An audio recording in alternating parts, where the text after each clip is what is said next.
G'day, I'm coming to you from the middle of 1850s gold diggings today, out for a cycle in the bush, reflecting on a couple of things that I could talk about in videos today.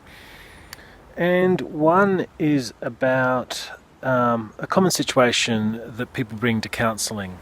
Well, they usually bring a different issue to counselling, as in depression or anxiety, but often a kind of despondency, depression, despair, a feeling that life is pointless, and will engage in an exploration that will often lead back to a recognition that they were poorly loved by their parents. So this is not the majority of people. Most people are fortunate to have average, healthy parents, because we're all just average healthy people. But you certainly see more, one sort of group of people that you will see in counselling, and I guess they're overrepresented, are those who have had quite narcissistic parents. Self-absorbed parents who never saw their children as different, distinct human beings, different from them, with valuable lives that differ from their own, but rather see their children in terms of functions that the children serve for them. So they don't articulate this, they're not aware of it, they're not self-aware at all, but the children really are just functions of their own psyche, and insofar as the kids differ from them, that's not okay. They'll criticise or in some way subtly or overtly criticise the kid, or they just won't look at them and engage with them in a way that says, you're different from me and that's fine, and you are valuable and I see you as valuable. And the trouble is that our sense of worth, our self-esteem, is basically grown in us by the way our parents look at us. And I mean that in a big sense of look, the way they treat us, the way they relate to us, the way we exist in their minds.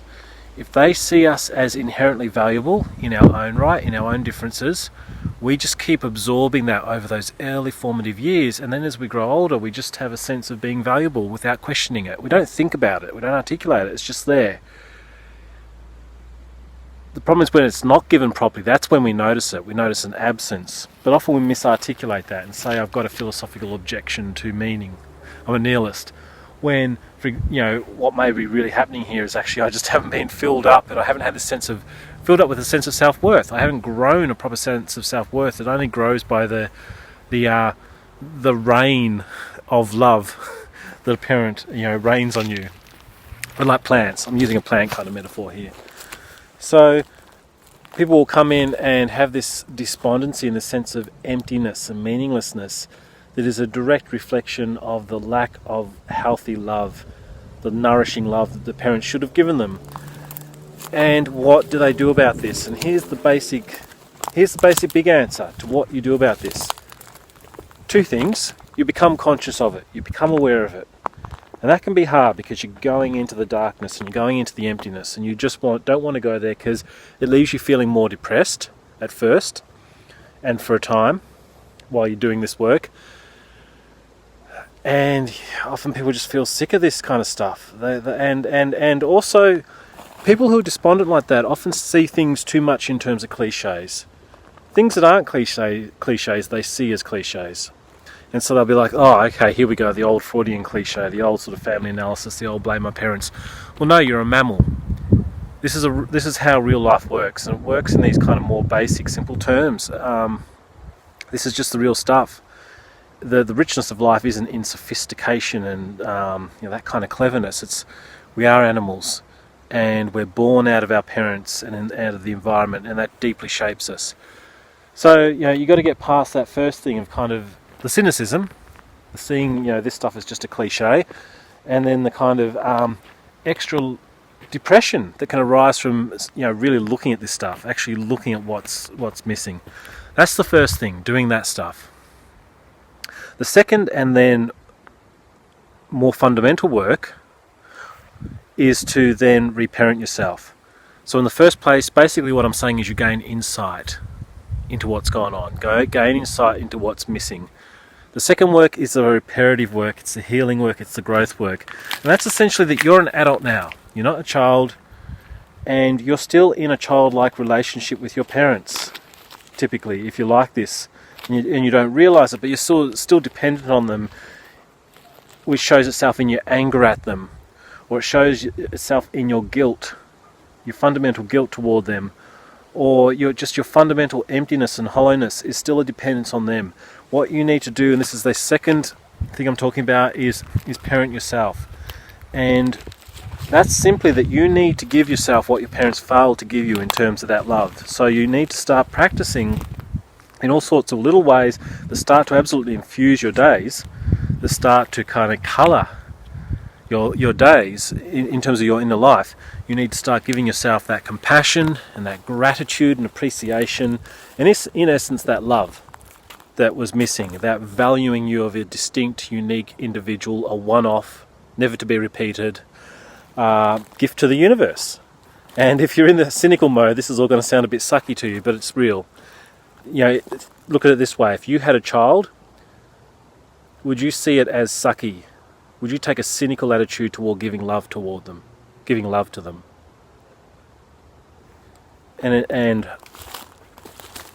if you're really embroiled in this sort of stuff and this anger, then you might give some sort of more angry response to that. But most people would say, no, I'd love them with that straightforward love. It's not sucky. It's not. There's nothing wrong with it. It's actually good and healthy, and mature and wise, and we need it. Your kids need that love, and so you need to give yourself that love, and it needs to become a daily practice. So you start by gratitude practices that start to infuse and shape yourself inwardly. I've talked about that, how I started to practice certain gratitude techniques at one point, and this is true, now I spontaneously regularly just feel wellings of gratitude towards specific things, big things, overarching themes, and little things. I'm just a much happier human being because of that. And it's about the gratitude, it's about the self-compassion.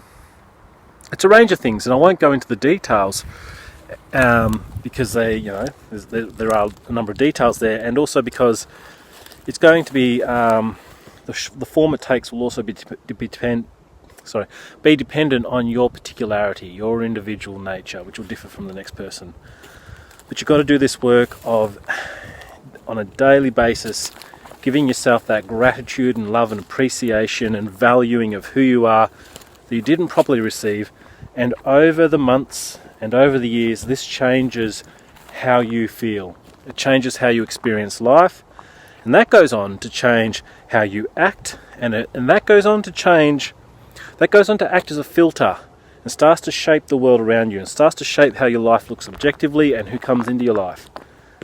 That's not hocus pocus. That's real empirical fact, that this all becomes a filter as well. So it really changes your outward life, but what I'm pointing to is that fundamentally changes your inward life. You got to give yourself the love and become filled with that love and gratitude and sense of meaning that was lacking, and then your despondency goes away, your emptiness goes away, and you'll probably be aware of that because you can feel the contrast. But it's what I was talking about before, that the problem goes away, the question goes away, the unnecessary philosophical questions go away. Life just does feel meaningful now, and you can get on with the task of creatively, positively living a good life.